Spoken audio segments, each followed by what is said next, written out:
Indomaret versus Alfamart. Di sepanjang jalan, kita selalu melihat dua nama itu selalu berdampingan. Kadang berseberangan jalan, atau terkadang hanya terpisah beberapa meter. Dua minimarket ini bukan sekadar toko, tapi simbol persaingan bisnis retail paling sengit di Indonesia. Keberadaan dua minimarket besar di satu lokasi membuat konsumen lebih mudah menemukan kebutuhan mereka, karena jika satu rame penuh orang, ada pilihan lain di sebelahnya.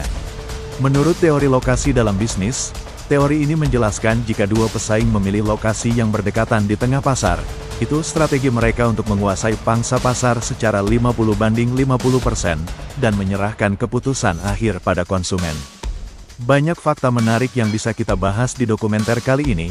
Indomaret versus Alfamart, kenapa mereka bisa tumbuh begitu besar, kenapa terus bersaing, dan siapa sebenarnya pemenangnya. Dibandingkan Alfamart, ternyata minimarket Indomaret berdiri lebih dulu. Cikal bakalnya dimulai pada tahun 1988, berada di bawah naungan Salim Group, salah satu konglomerasi terbesar di Indonesia. Awalnya, Indomaret dibangun untuk memenuhi kebutuhan karyawan internal perusahaan saja, akhirnya Salim Group mendirikanlah sebuah gerai yang diberi nama Indomaret. Sejalan pengembangan operasional toko yang semakin membaik, perusahaan tertarik untuk lebih mendalami dan memahami berbagai kebutuhan dan perilaku konsumen dalam berbelanja. Guna mengakomodasi tujuan tersebut, beberapa orang karyawan bahkan ditugaskan untuk mengamati dan meneliti perilaku belanja masyarakat. Dengan konsep toko modern yang rapi, dekat pemukiman, dan menjual kebutuhan harian ternyata sangat digemari masyarakat. Indomaret berkembang dengan strategi sistem logistik yang kuat, manajemen terpusat, serta membuka peluang waralaba bagi masyarakat yang tertarik untuk bekerja sama. Inilah titik awal Indomaret membangun jaringan besar yang menyebar dari kota hingga pelosok desa. Setahun kemudian, lahirlah pesaing kuat, gerai itu bernama Alfamart. Alfamart berdiri sebagai perusahaan dagang aneka produk oleh Joko Susanto dan keluarga, yang kemudian menjual mayoritas kepemilikannya kepada PT HM Sampurna Terbuka pada bulan Desember tahun 1989. Alfamart hadir dengan visi yang jelas, yaitu menantang dominasi Indomaret di Indonesia. Dengan warna merah menyala, Alfamart tumbuh dengan gaya agresif. Melakukan ekspansi yang cepat, memilih lokasi strategis, serta pendekatan yang sangat dekat dengan masyarakat dilakukan Alfamart untuk menyaingi Indomaret. Alfamart tidak hanya membangun toko, tetapi juga membangun hubungan dengan pelanggan, dengan membuat program member dan promo yang masif setiap hari. Siapa sangka, strategi itu ternyata membuat Alfamart bisa sejajar dengan Indomaret, sehingga Alfamart juga menjadi retail minimarket yang mempunyai gerai terbanyak di Indonesia. Dilihat dari sudut pandang usaha, Indomaret dan Alfamart memang bersaing ketat. Keduanya mengejar pangsa pasar retail modern yang besar di Indonesia. Apakah kalian sadar, mereka sama-sama memakai strategi yang mirip, seperti membuka gerai berdekatan untuk menghemat riset lokasi, serta saling menunjukkan harga promo besar-besaran untuk menarik konsumen. Dengan menciptakan persaingan yang sehat, itu menguntungkan konsumen bisa mempunyai pilihan mana yang lebih murah. Selain itu, dengan membuka gerai yang berdekatan, strategi tersebut sekaligus bisa memblokir pesaing retail baru, yang menjadikan Indomaret dan Alfamart sebagai pemilik kekuasaan di lokasi tersebut. Indomaret dan Alfamart sebenarnya menjual produk yang sama, seperti menjual makanan, minuman, serta kebutuhan rumah tangga sehari-hari. Namun kunci persaingan mereka bukan pada produk yang dijual, tetapi pada lokasi dan volume. Dalam bisnis retail, siapa yang lebih dekat dengan konsumen, dialah yang menang. Itulah sebabnya kita sering melihat dua minimarket ini selalu berdampingan. Bukan karena kebetulan, tapi karena ada strategi saling mengunci pasar dan menguasai lokasi tersebut. Pada hari ini, jika kami lihat kedua minimarket ini sama-sama memiliki puluhan ribu gerai di Indonesia.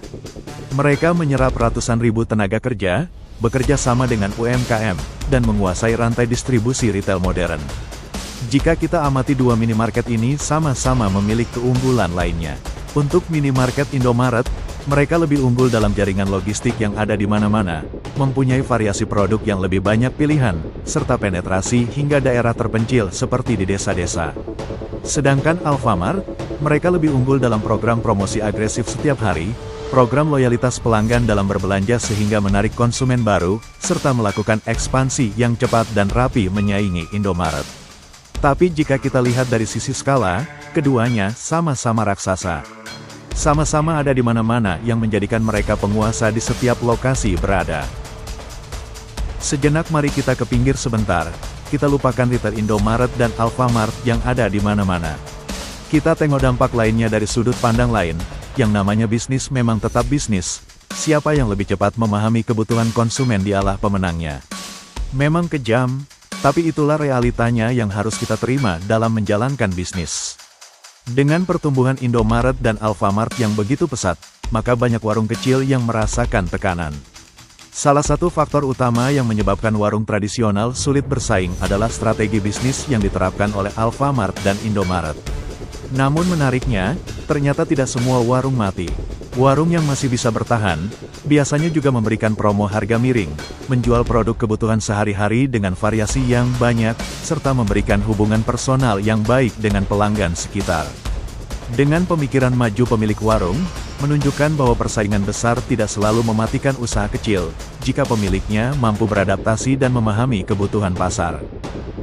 Kita kembali ke Indomaret versus Alfamart, siapa pemenang persaingan minimarket di Indonesia? Apakah Indomaret atau Alfamart pemenangnya? Jika kami rangkum, ternyata tidak ada pemenang tunggal. Keduanya menang di segmennya masing-masing. Keduanya sampai hari ini masih sama-sama tumbuh, sama-sama untung, dan masih terus berekspansi di seluruh wilayah Indonesia. Tanpa kalian sadari, justru persaingan inilah yang membuat mereka semakin kuat untuk menguasai pasar retail di seluruh Indonesia. Dari persaingan ini, ada pelajaran yang bisa kita ambil dalam dunia usaha. 1. Persaingan bukan untuk saling mematikan, tapi saling memaksa berkembang untuk jadi yang terbaik dari yang terbaik. 2.